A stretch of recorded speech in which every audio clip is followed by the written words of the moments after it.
Aniya na mga dagkong balita karong adlawa sa One Mindanao. Mga individual nga nagapakatag og hulga sa seguridad sa mga eskwelahan sa Davao City ginapangita na sa Regional Anti-Cybercrime Unit 11 aron masilutan. 7.2 trillion pesos hangyo sa gobyerno alang sa 2027 national budget. Pila kaha ang gipangayo nga budget alang sa flood control projects.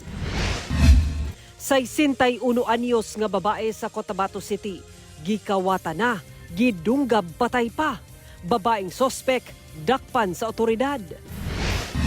Kapin 200 ka magbanay nga apektado sa magnitude 7.8 nga linog sa Maasim, Sarangani nakadawat og hinabang pinaagi sa GMA Kapuso Foundation. Og sa Healthcare Special Report, atong kumustahon kung nakabenepisyo ba ang mga kagayanon sa YAKA program sa PhilHealth.